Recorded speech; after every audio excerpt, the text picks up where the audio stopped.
നമസ്കാരം. നമ്മളിന്ന് സംസാരിക്കുന്നത് അക്ഷാംശരേഖകളെക്കുറിച്ചാണ്. എന്താണ് അക്ഷാംശരേഖകൾ? എങ്ങനെയാണ് ഇത് വരച്ചിട്ടുള്ളത്? എന്തിനാണ് ഇത് വരച്ചിട്ടുള്ളത്? ഏതടിസ്ഥാനത്തിലാണ് വരച്ചിട്ടുള്ളത്?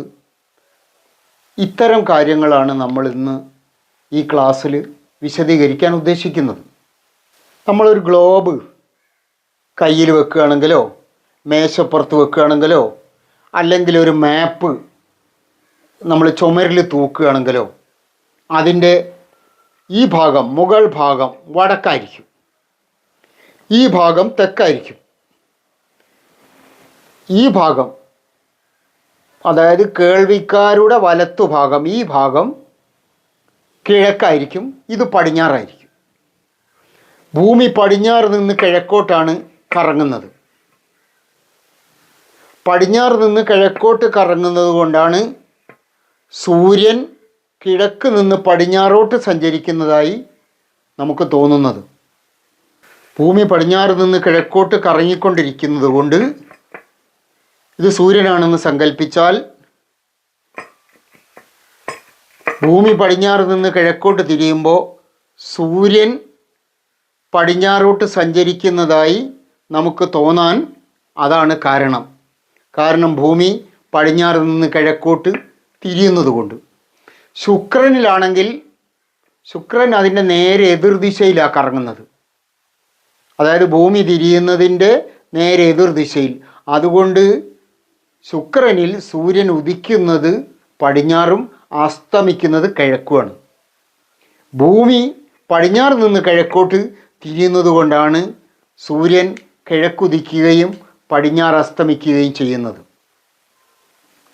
എന്താണ് ഭൂമിയുടെ ആക്സിസ് എന്ന്, അച്ചുതണ്ട് എന്ന് നമുക്കൊന്ന് പരിശോധിക്കാം.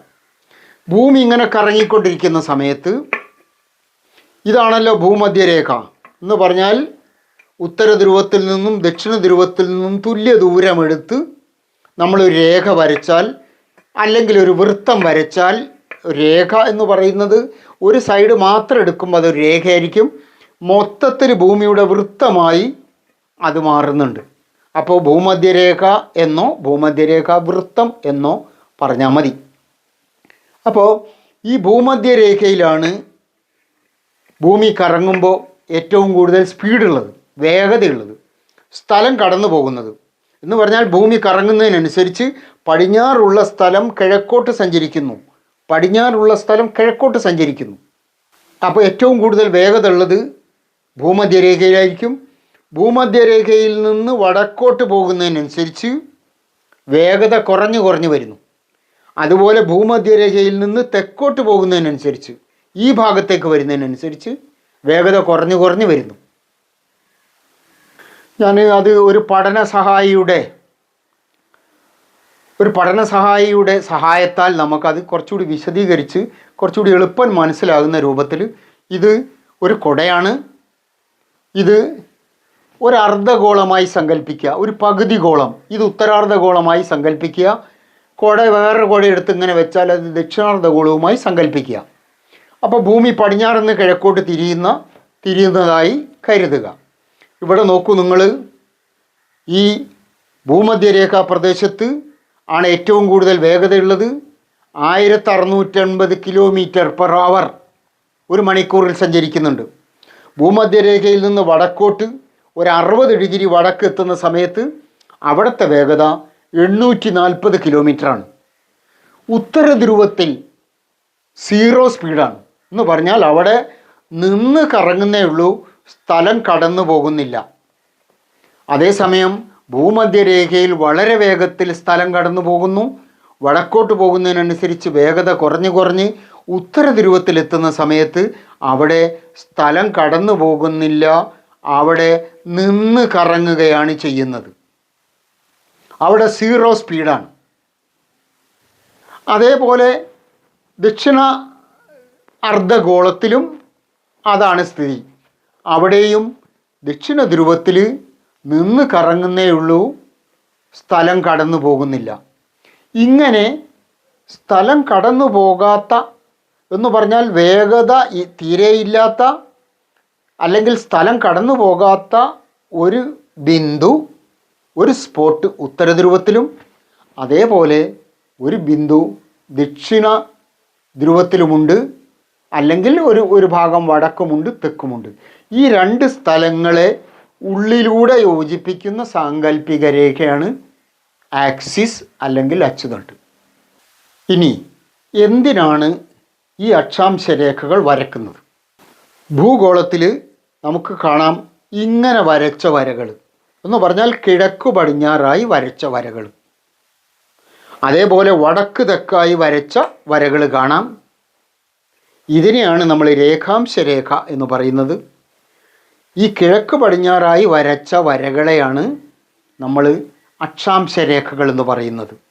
എളുപ്പത്തിൽ മനസ്സിലാക്കാൻ അച്ചുതണ്ടിനെ, ഭൂമിയുടെ ഉള്ളിലൂടെ കടന്നു പോകുന്ന അച്ചുതണ്ടിനെ അംശിക്കുക എന്ന് പറഞ്ഞാൽ ചെറിയ ചെറിയ ഘടകങ്ങളാക്കി മാറ്റുക, അതാണ് അക്ഷാംശ രേഖകൾ. ഇത് വരച്ചിരിക്കുന്നത് എന്തിനാണെന്ന് വെച്ചാൽ, നമ്മളൊരു പരന്ന പ്രതലത്തിൽ ഒരു റൂമിൽ അല്ലെങ്കിൽ ഒരു ഗ്രൗണ്ടിൽ നിൽക്കുകയാണെങ്കിൽ ആ നിൽക്കുന്ന ലൊക്കേഷൻ, നമ്മൾ നിൽക്കുന്ന ലൊക്കേഷൻ നമുക്ക് മനസ്സിലാക്കാൻ ഏതെങ്കിലും ഒരു പ്രത്യേക കോണിൽ നിന്ന് ഇത്ര മീറ്റർ, അല്ലെങ്കിൽ ഒരു മൂലയിൽ നിന്ന് ഇത്ര മീറ്റർ, അല്ലെങ്കിൽ ഒരു എഡ്ജിൽ നിന്ന് ഇത്ര ദൂരം എന്ന് പറഞ്ഞ് നമുക്ക് ആ സ്ഥലം ലൊക്കേറ്റ് ചെയ്യാൻ പറ്റും. ഒരു പരന്ന പ്രതലത്തിലാണെങ്കിൽ അതിന് വക്കും മൂലയും വരമ്പും കോണുകളും ഒക്കെ ഉണ്ടാകും പരന്ന പ്രതലത്തിന്. എന്നാൽ ഉരുണ്ട ഒരു പ്രതലത്തിന്, ഒരു ഗ്ലോബിന് മുക്കും മൂലയും വരമ്പും ഒന്നും ഇല്ലാത്തത് കൊണ്ട് ഒരു സ്ഥലം അടയാളപ്പെടുത്താൻ നമുക്ക് പ്രയാസമാണ്, വിഷമാണ്. ഇപ്പോൾ ഉദാഹരണത്തിന് നമ്മൾ ഇന്ത്യ എവിടെയാണെന്ന് ചോദിച്ചാൽ, ഇന്ത്യയുടെ ലൊക്കേഷൻ കാണാൻ നമുക്ക് ഏതെങ്കിലും ഒരു ഭാഗത്ത് നിന്ന് ഇത്ര മീറ്റർ എന്ന് കണക്കാക്കാൻ പ്രയാസമാണ്. ഇന്ത്യ എവിടെയാണെന്ന് തൊട്ട് കാണിക്കാനല്ലാതെ ഇന്ത്യ എവിടെയാണ് നിൽക്കുന്നത്, ലൊക്കേഷൻ എവിടെയാണെന്ന് ഡിഫൈൻ ചെയ്യാൻ നമുക്ക് പ്രയാസമാണ്. കാരണം ഒരു സ്പെരിസിറ്റി, ഒരു വക്രത, ഒരു ഗ്ലോബ് ആയതുകൊണ്ടാണ് ആ പ്രയാസമുള്ളത്. ആ പ്രയാസം പരിഹരിക്കുന്നതിന് വേണ്ടിയാണ് അക്ഷാംശ രേഖകളും രേഖാംശ രേഖകളും ഭൂമിയിൽ വരച്ചിട്ടുള്ളത്. ഇത് യഥാർത്ഥ ഭൂമിയിൽ ഇങ്ങനെ ഒരു വരകളില്ല. അക്ഷാംശമെന്നും രേഖാംശമെന്നും നമ്മൾ യഥാർത്ഥ ഭൂമി എന്ന് പറയുന്നത് ഇതല്ല. ഇത് ഭൂമിയുടെ ഒരു ചെറിയ മാതൃക മാത്രമാണ്. അതുപോലെ മാപ്പുകളാണെങ്കിലും ഭൂമിയുടെ മാതൃകയാണ്.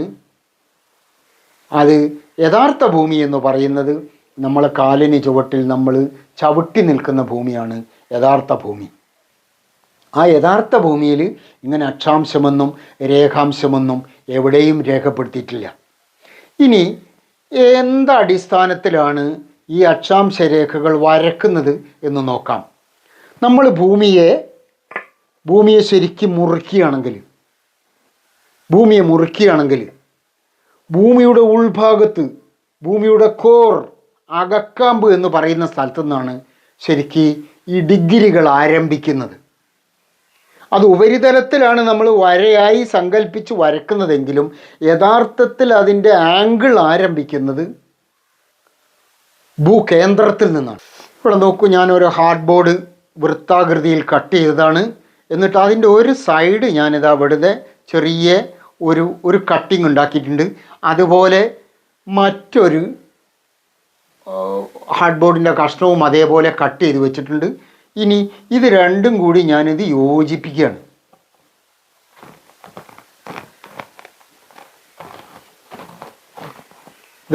ഇത് രണ്ടും കൂടി ഞാൻ യോജിപ്പിച്ചു. ഇത് ഭൂകേന്ദ്രമാണ്. ഇതാ ഭൂമധ്യരേഖ. അതാണ് ഭൂമധ്യരേഖ. വൃത്തത്തിൽ ഈ വൃത്തമാണ് ഭൂമധ്യരേഖ.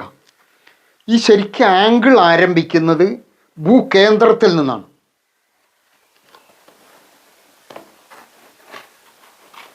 ഭൂകേന്ദ്രത്തിൽ നിന്നാണ് ആംഗിൾ ആരംഭിക്കുന്നത്. ഇവിടെ നിങ്ങൾക്ക് കാണാം 0 ഡിഗ്രി. 0 ഡിഗ്രി ഇതിന് ചുറ്റുമുണ്ട്. അതുപോലെ ഒരല്പം മുകളിലേക്ക് മാറിയിട്ട് 10 ഡിഗ്രി, 20 ഡിഗ്രി, 30 ഡിഗ്രി, അങ്ങനെ 90 ഡിഗ്രി വരെ ഇവിടെ രേഖപ്പെടുത്തിയിട്ടുണ്ട്. അതുപോലെ ഇപ്പുറത്ത് വെച്ചാലും ഇവിടെയും കാണാം നമുക്ക് 90 ഡിഗ്രി. ഇവിടെ വെച്ചാലും നമുക്ക് ഈ 90 ഡിഗ്രി കിട്ടും. അതുപോലെ ഇവിടെ വെച്ചാലും നമുക്ക് ആ 90 ഡിഗ്രി കിട്ടുന്നുണ്ട്. അപ്പോൾ ഭൂകേന്ദ്രത്തിൽ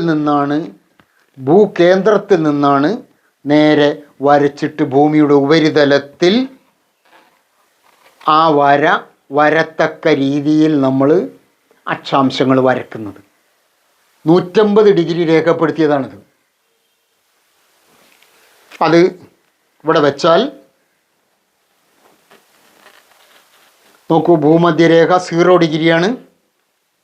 അവിടുന്ന് അല്പം വടക്കോട്ട് മാറി 10, 20, 30, 40 അങ്ങനെ 80, 90 ഡിഗ്രി വരെ ഇവിടെ രേഖപ്പെടുത്തിയിട്ടുണ്ട്.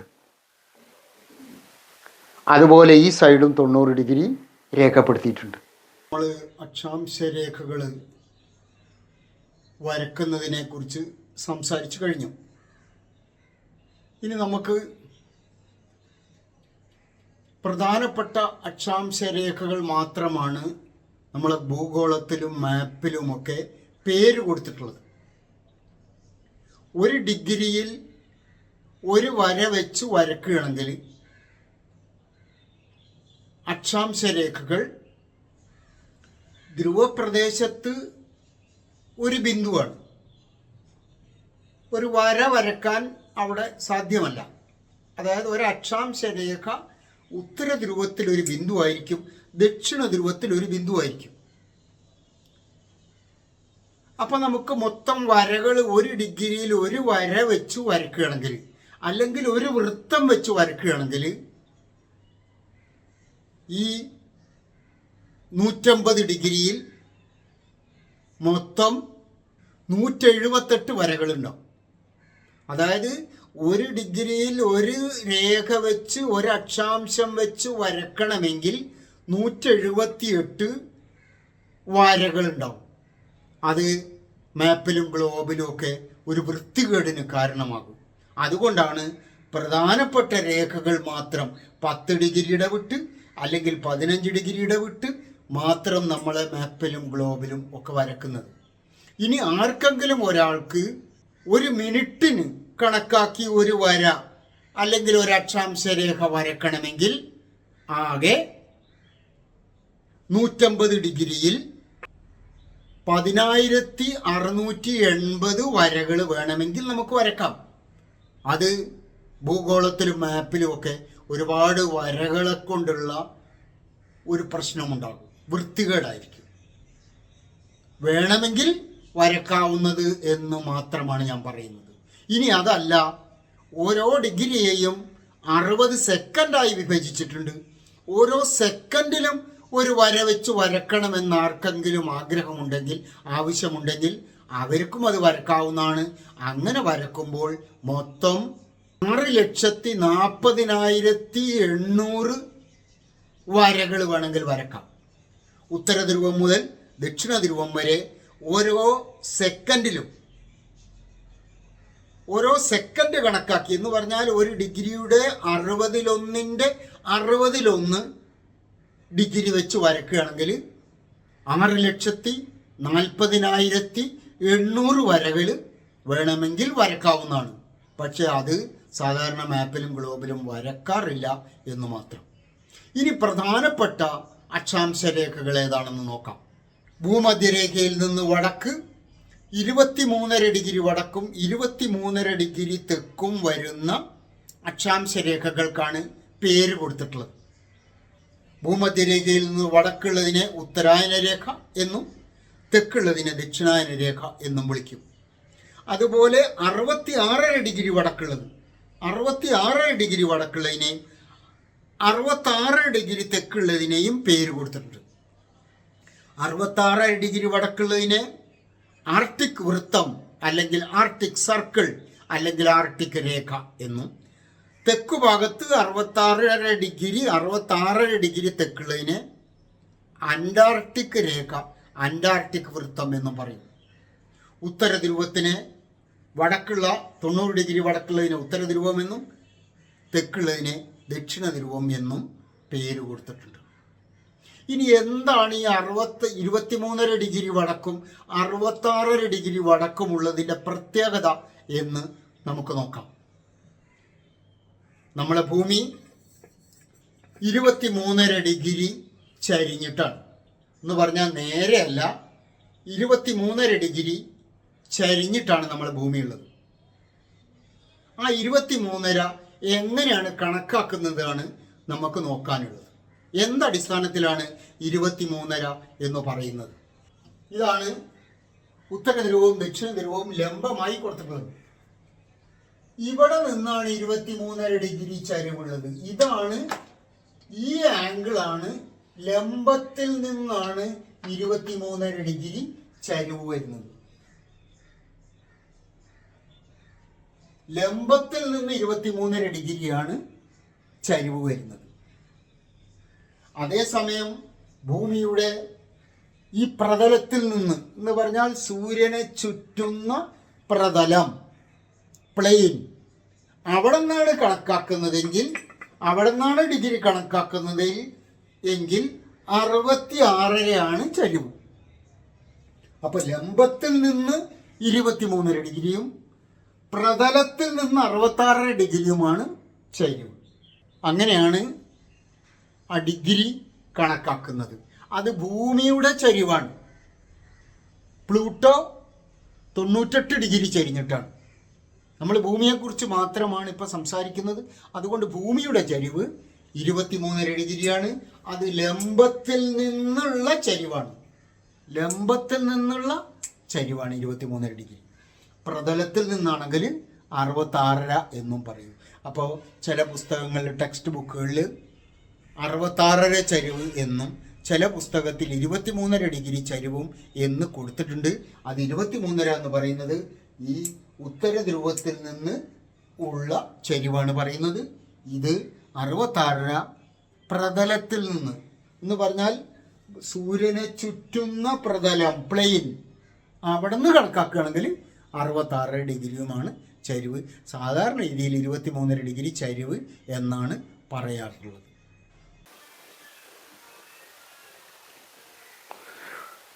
ഇനി അടുത്തത് നമ്മൾ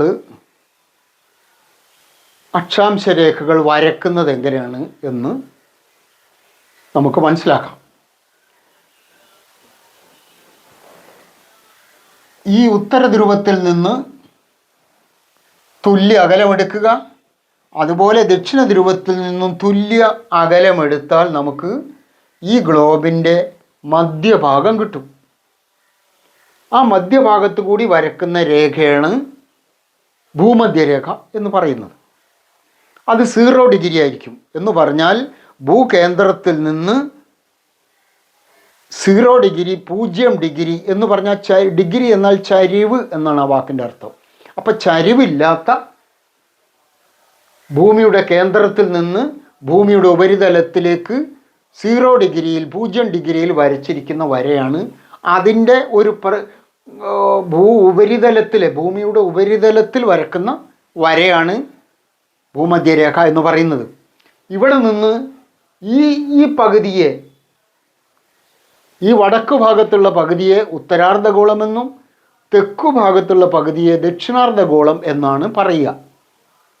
അപ്പോൾ ഭൂമധ്യരേഖയിൽ നിന്ന് ഇങ്ങോട്ട് മുകളിലേക്ക് എന്ന് പറയുന്നത് വടക്കോട്ട്. ഇതാണ് വടക്ക്, നോർത്ത്. ഇതാണ് സൗത്ത്, തെക്ക്. അപ്പോൾ ഭൂമധ്യരേഖ വരച്ചു കഴിഞ്ഞാൽ അടുത്തത് നമുക്ക് 1 ഡിഗ്രി വടക്ക്, 1 ഡിഗ്രി വടക്ക് ഒരു രേഖ വരക്കാം. അതുപോലെ ഭൂമധ്യരേഖയിൽ നിന്ന് തെക്കോട്ടും 1 ഡിഗ്രിയിൽ ഒരു വര വരക്കാം. അപ്പോൾ ഇതിനെ 1 ഡിഗ്രി നോർത്ത് എന്നും ഇതിനെ 1 ഡിഗ്രി സൗത്ത് എന്നും നമുക്ക് പേര് കൊടുക്കാം. ഇങ്ങനെ വടക്കോട്ട് 1, 2, 3 അങ്ങനെ 89, 90 വരെ രേഖപ്പെടുത്തിയിട്ടുണ്ട്.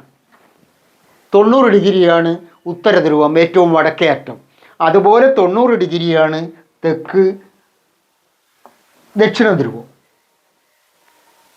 ഇങ്ങനെ ഓരോ ഡിഗ്രിയിൽ ഒരു വര വേണമെങ്കിൽ നമുക്ക് വരക്കാം. പക്ഷെ സാധാരണ രീതിയിൽ മാപ്പിലോ ഗ്ലോബിലോ 1 ഡിഗ്രിയിൽ ഒരു രേഖ എന്ന രൂപത്തിൽ ഉണ്ടാകാറില്ല. ചില മാപ്പിലും ചില ഗ്ലോബിലും ഒക്കെ 10 ഡിഗ്രി ഇടവിട്ടായിരിക്കും, ചിലതിൽ 15 ഡിഗ്രി ഇടവിട്ടായിരിക്കും വരക്കുക. കാരണം നിരന്തരം വരകളായി വൃത്തികേടാകാതിരിക്കാനാണ് അങ്ങനെ 15 അല്ലെങ്കിൽ 20 അല്ലെങ്കിൽ 10 ഡിഗ്രി അങ്ങനെ ഇടവിട്ട് രേഖകൾ വരക്കുന്നത്. ഇനി ഓരോ ഡിഗ്രിയെയും നമുക്ക് 60 മിനിറ്റുകളായി വിഭജിക്കാം. 60 മിനിറ്റ് എന്ന് എഴുതൽ 60 എഴുതി മുകളിലൊരു കോമ ഇട്ടാലാണ് 60 മിനിറ്റ് എന്ന് പറഞ്ഞാൽ വാച്ചിലെ മിനിറ്റ് അല്ലാതെ ഒരു ഡിഗ്രിയെ 60 ഭാഗിച്ചതിൻ്റെ ഒരു ഭാഗം എന്നാണ് അർത്ഥം, അല്ലാതെ വാച്ചിലെ മിനിറ്റ് അല്ല. ഒരു ഡിഗ്രിയുടെ 60 ഘടകം എന്നാണ് അർത്ഥം. അപ്പോൾ ഒരു ഡിഗ്രിയെ 60 മിനിറ്റായി വിഭജിച്ചിട്ടുണ്ട്. കാരണം കുറച്ചുകൂടി സൂക്ഷ്മമായി നമുക്ക് ഓരോ രാജ്യവും വളരെ കൃത്യമായി അടയാളപ്പെടുത്താൻ വേണ്ടിയാണ് അങ്ങനെ ഒരു ഡിഗ്രിയെ വീണ്ടും 60 മിനിറ്റായി ചെറിയ ചെറിയ ഘടകങ്ങളായി വിഭജിച്ചിട്ടുള്ളത്. അത് കുറെ കൂടി സൂക്ഷ്മമായി നമുക്ക് ഒരു സ്ഥലം പോയിൻ്റ് ഔട്ട് ചെയ്യാൻ രേഖപ്പെടുത്താൻ വേണ്ടിയാണ് അങ്ങനെ ചെയ്തിട്ടുള്ളത്. അപ്പോൾ ഒരു ഡിഗ്രിയെ 60 മിനിറ്റായും ഒരു മിനിറ്റിനെ 60 സെക്കൻഡായും വിഭജിച്ചിട്ടുണ്ട്. ഇവിടെ നമുക്ക് ഇന്ത്യയുടെ ലൊക്കേഷൻ കാണാം. ഭൂമധ്യരേഖയിൽ നിന്ന് വടക്കേ അർദ്ധഗോളത്തിലാണ് ഇന്ത്യയുടെ സ്ഥാനം. 8 ഡിഗ്രി മുതൽ 38 ഡിഗ്രി വരെയാണ് ഇന്ത്യയുടെ അക്ഷാംശീയ വ്യാപ്തി. അക്ഷാംശീയ വ്യാപ്തി എന്നാൽ വലിപ്പം, എക്സ്റ്റൻഷൻ എന്നാണ്. കുറെ കൂടി സൂക്ഷ്മമായി പറഞ്ഞാൽ ഇന്ത്യയുടെ തെക്കേ അറ്റം, ഏറ്റവും തെക്കേ അറ്റം ആരംഭിക്കുന്നത് 8 ഡിഗ്രി 4 മിനിറ്റ് 28 സെക്കൻഡിൽ നിന്നാണ് ഇന്ത്യയുടെ തെക്കേ അറ്റം ആരംഭിക്കുന്നത്.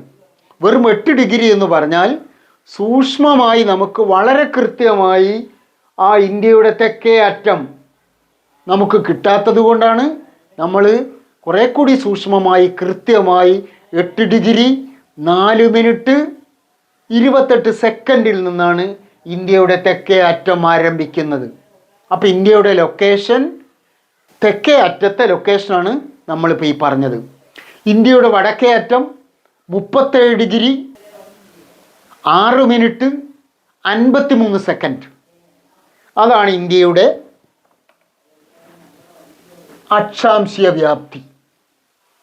അപ്പോൾ നമുക്ക് വെറും മിനിറ്റ് അല്ലെങ്കിൽ ഡിഗ്രി മാത്രം പറഞ്ഞാൽ കുറെ കൂടി സൂക്ഷ്മമായി കിട്ടുക പ്രയാസമായതുകൊണ്ടാണ് നമ്മൾ ആ ഓരോ ഡിഗ്രിയെയും മിനിറ്റായും ആ മിനിറ്റിനെ വീണ്ടും സെക്കൻഡായും, നമ്മൾ ഒരു കിലോമീറ്ററിനെ മീറ്ററായും സെൻറ്റിമീറ്ററായും മില്ലിമീറ്ററായും ഒക്കെ ചെറിയ ചെറിയ ഘടകങ്ങളായി വിഭജിക്കുന്നത് പോലെ തന്നെയാണ് ഓരോ ഡിഗ്രിയെയും 60 മിനിറ്റായും ഓരോ മിനിറ്റിനെയും 60 സെക്കൻഡായും നമ്മൾ വിഭജിക്കുന്നത്. അപ്പോൾ നമുക്ക് വളരെ കൃത്യമായി നമുക്ക് അക്ഷാംശീയ വ്യാപ്തി കിട്ടും. അതേസമയം ആഫ്രിക്കയാണെങ്കിൽ കുറേ ഭാഗം ദക്ഷിണാർദ്ധഗോളത്തിലും ആഫ്രിക്കയുടെ കുറേ ഭാഗം ഉത്തരാർദ്ധഗോളത്തിലുമുണ്ട്. അതിൻ്റെ ആ അക്ഷാംശീയ വ്യാപ്തി വളരെ കൂടുതലാണ്. അപ്പോൾ നമുക്ക് കൃത്യമായി ഒരു സ്ഥലം ഏത് അക്ഷാംശങ്ങൾക്കിടയിലാണ് എന്ന് നമുക്ക് ഈ അക്ഷാംശത്തിൻ്റെ സഹായത്തോടുകൂടി, അക്ഷാംശ രേഖകളുടെ സഹായത്തോടുകൂടി വളരെ കൃത്യമായി നമുക്ക് മനസ്സിലാക്കാൻ പറ്റും.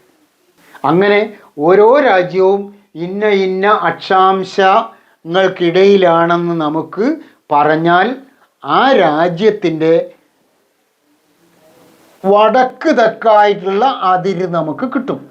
വടക്ക് തെക്കായിട്ടുള്ള അതിര്, കിഴക്ക് പടിഞ്ഞാറായിട്ടുള്ള അതിര് നമ്മൾ കിട്ടണമെങ്കിൽ അത് രേഖാംശ രേഖയാണ് നമുക്ക് നോക്കാനുള്ളത്.